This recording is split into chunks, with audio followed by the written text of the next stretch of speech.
जय श्री राधे कृष्णा। ओम कुकरेजा चैनल पर आपका हार्दिक स्वागत है।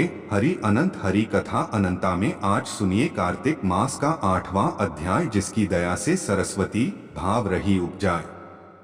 कार्तिक महात्म का कमल लिखे 8वां अध्याय। नारद जी बोले, अब मैं कार्तिक व्रत के उद्यापन का वर्णन करता हूँ, जो सब पापों का नाश करने वाला है। व्रत का पालन करने वाला मनुष्य कार्तिक शुक्ला चतुर्दशी को व्रतव की पूर्ति और भगवान विष्णु की प्रीति के लिए उद्यापन करे। तुलसी के ऊपर एक सुंदर मंडप बनवावे, उसे केले के खंभों से संयुक्त करके नाना प्रकार की धातुओं से उसकी विचित्र शोभा बढ़ावे।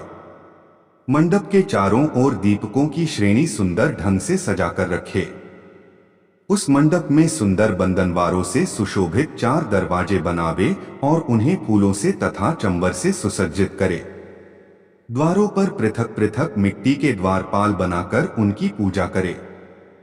उनके नाम इस प्रकार हैं: जय, विजय, चंड, प्रचंड, नंद, सुनंद, कुमुद और कुमुदाक्ष। उन्हें चारों दरवाजों पर 2-2 के क्रम से स्थापित कर भक्तिपूर्वक पूजन करे। तुलसी की जड़ के समीप 4 रंगों से सुशोभित सर्वतोभद्र मंडल बनावे और उसके ऊपर पूर्णपत्र तथा पंचरत्न से संयुक्त कलश की स्थापना करें। कलश के ऊपर शंख, चक्र, गदाधारी भगवान विष्णु का पूजन करें। भक्तिपूर्वक उस तिथि में उपवास करें तथा रात्रि में गीत, वाद्य, कीर्तन आदि मंगलमय आयोजनों के साथ जागरण करें।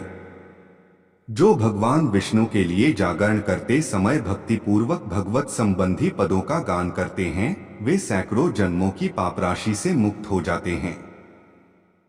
जो मनुष्य भगवान के निमित्त जागरण करके रात्रि भर भगवान का कीर्तन करते हैं, उनको असंख्य गोदान का फल मिलता है। जो मनुष्य भगवान की मूर्ति के सामने नृत्य गान करते हैं, उनके अनेक जन्मों के एकत्रित पाप नष्ट हो जाते हैं। जो भगवान के सम्मुख बैठकर कीर्तन करते हैं और बंसी आदि बजाकर भगवत भक्तों को प्रसन्न करते हैं तथा भक्ति से रात्रि भर जागरण करते हैं, उन्हें करोड़ों तीर्थ करने का फल मिलता है। उसके बाद पूर्णमासी में एक सपत्नीक ब्राह्मण को निमंत्रित करें। प्रातः काल स्नान और देव पूजन करके वेदी पर अग्नि की स्थापना करे और भगवान की प्रीति के लिए तिल और खीर की आहुति दे। होम की शेष विधि पूरी करके भक्ति पूर्वक ब्राह्मणों का पूजन करें और उन्हें यथाशक्ति दक्षिणा दें। फिर उनसे इस प्रकार क्षमा प्रार्थना करें, आप सब लोगों की अनुकंपा से मुझ पर भगवान सदैव प्रसन्न रहें। इस व्रत को करने से मेरे 7 जन्मों के किए हुए पाप नष्ट हो जाएं और मेरी संतान चिरंजीवी हो। इस पूजा के द्वारा मेरी सभी मनोकामनाएं पूर्ण हो। मेरी मृत्यु के पश्चात मुझे अतिशय दुर्लभ विष्णुलोक की प्राप्ति हो। पूजा की समस्त वस्तुओं के साथ गाय भी गुरु को दान में दे। उसके पश्चात घर वालों और मित्रों के साथ स्वयं भोजन करें। भगवान द्वादशी तिथि को शयन से उठे, त्रयोदशी को देवताओं से मिले और चतुर्दशी को सबने उनका दर्शन एवं पूजन किया। इसलिए उस तिथि में भगवान की पूजा करनी चाहिए। गुरु की आज्ञा से भगवान विष्णु की सुवर्णमयी प्रतिमा का पूजन करें। इस पूर्णिमा को पुष्कर तीर्थ की यात्रा श्रेष्ठ मानी गई है। कार्तिक माह में इस विधि का पालन करना चाहिए।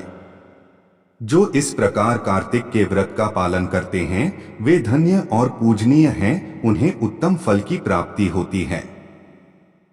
जो भगवान विष्णु की भक्ति में तत्पर हो कार्तिक में व्रत का पालन करते हैं, उनके शरीर में स्थित सभी पाप तत्काल नष्ट हो जाते हैं।